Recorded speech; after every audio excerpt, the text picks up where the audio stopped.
In theory, evolution does work, and it works for most animals, except when it comes to human beings, okay? Because the idea of evolution is gradual progress. But we don't know how we went from the ape, okay, to the human. We share with the ape, other monkeys, 99.9% of DNA. But we don't know why we're so different from the ape. That's the first problem. Second problem is humans have been around for about 200,000 years, okay? That's a long, long time. We only have maybe 50,000 years of history. So where did the other 100,000, 150,000 years go? We don't know. So this is also another huge problem with the theory of evolution. The third problem is, according to evolution, there should be many different types of human beings. But in fact, there's only one, Homo sapiens. Now what scientists will tell you is, well, before there were different species, the Neanderthal, the Cro-Magnon, and then gradually Homo sapiens took them over. And you can believe that, but it's problematic because according to evolution, there should be many, many different types of humans. Maybe some with 6 fingers, some with 3 eyes, like animals. Okay, so the lack of diversity in the human species, it doesn't really fit into the evolution model.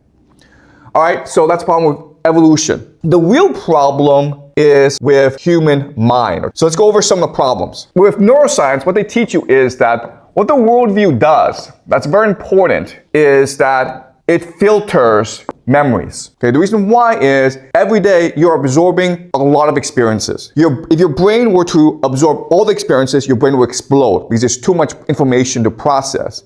Therefore, your worldview processes different experiences. It differentiates between experiences that are important and experiences that are not important. And experiences that are important, of course, goes into your long-term memory. The problem with this is, how about babies? In theory, babies should not have a worldview. They should not have a personality. But if that's the case, then how do they process memories?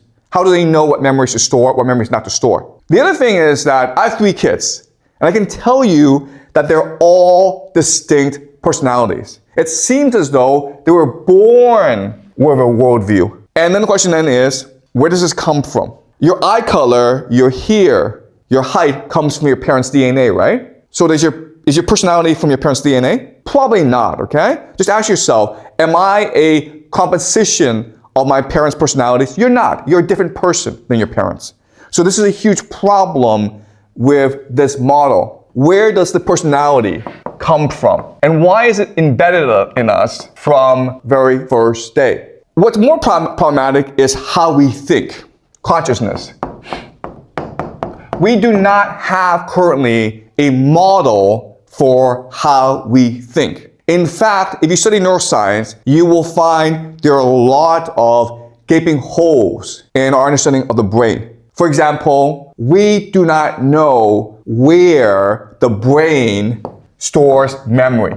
That's very unusual because a memory is a building block of everything. But we don't know in the brain where it is stored. We don't know where it's stored. There are certain things that we know where it's stored. For example, we know where maybe language is stored. We know where faces are stored, okay? So maybe the faces are stored in the hippocampus. But we don't know where memory is stored. So what we say is the entire brain stores memories. But that's another saying we don't know where it's stored. So the other thing is that our current model of the brain, it's like a city, okay? Think of the brain as a city. And what makes the brain work are the roads, or what we call the synapses. When they hit each other, it creates electricity. And that's where we think that how thought is generated, okay? But this is problematic because we think a lot, okay? So let me give you an example of this to clarify. Now, in science class, you're taught the scientific method.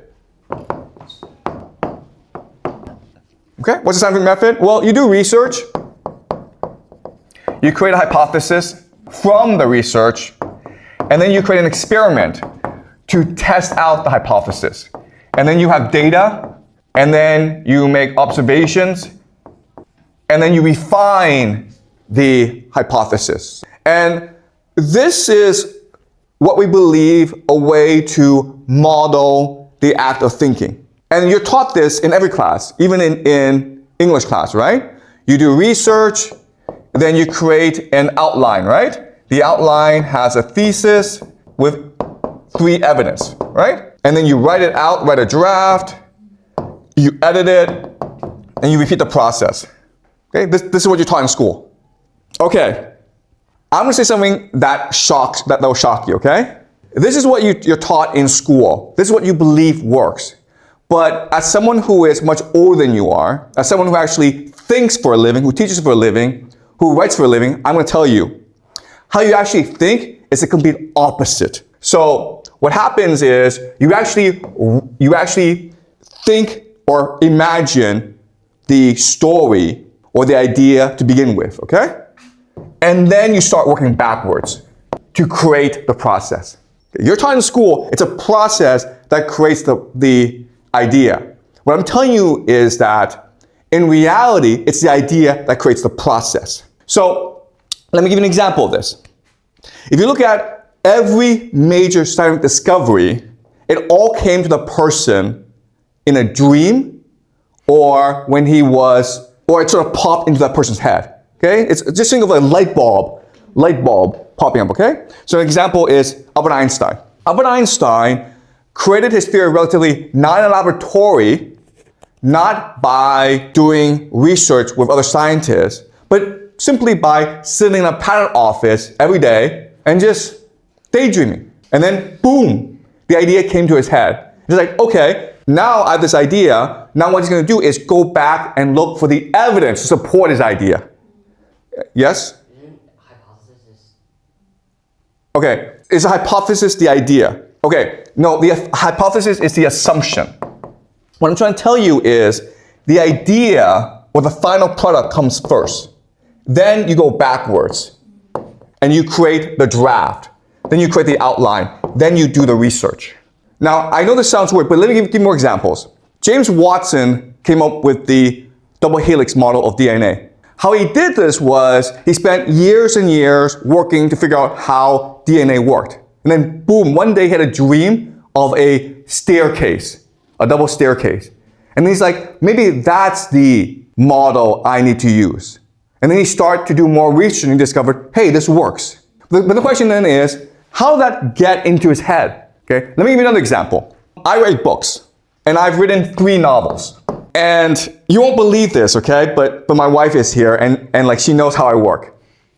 You would think that when you write a book, you would spend every day at the desk and read books, take notes, and then transform it into a book, right? I don't do that. What I do is I lie in bed and I might play some video games or I might read a book, okay? I get up, I walk to the park, and I come back and I have all these ideas. And I write down all these ideas over 1 hour, 2 hours on the computer, okay? And then I'm exhausted. I've run out of ideas. And I'm like, okay, tomorrow, what am I gonna do if I have no ideas? I can't write anymore. But what happens is the next day I get up and I have new ideas. And I write it back and I write it down again, okay?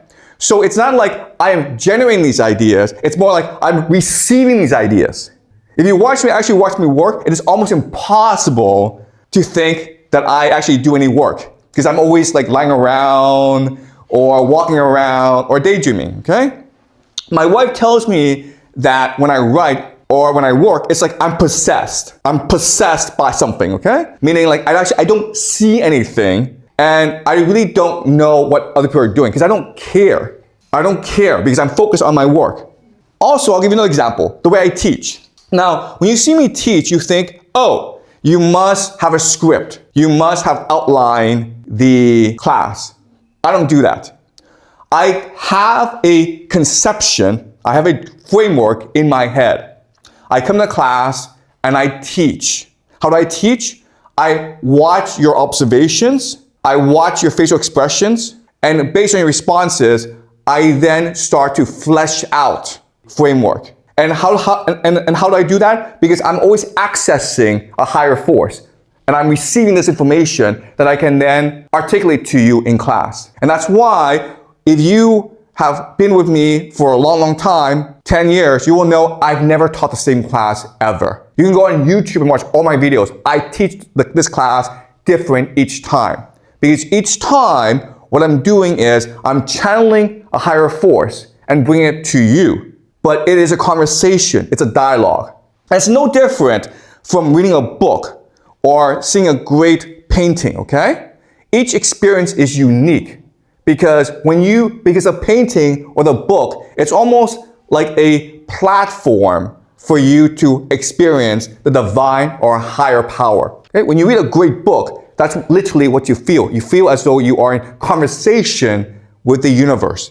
And this book is really a portal into the universe. Okay? If you read a great book, I'm not sure if you've read a great book, okay? So, if you want to really be creative, you have to trust the universe. If you really want to destroy your creativity, you follow this system, okay? So what I'm telling you, and I know this is going to be weird, but school, it destroys your creativity because it teaches you a process that does not work. No scientist in the history of humanity has ever come up with a great idea using the scientific method. I guarantee you. They've all came up with a great idea through their imagination, through their intuition, by channeling the divine. Okay, that's every single scientist, including Einstein, Newton.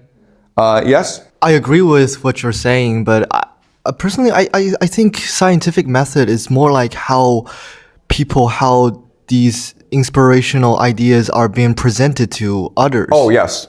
Yeah, good point. Exactly. That's exactly correct, okay? So I use scientific method in order to convince other people that I'm correct. You're absolutely correct. Because if I told people, oh, I had a dream, well, it's not convincing, okay? So the scientific method, it's a way for us to communicate and spread ideas. You're absolutely correct, okay? But as I say, you will never, ever have a great discovery by following the scientific method. You have to have an inspiration. And then use that scientific method to explain your inspiration to other people.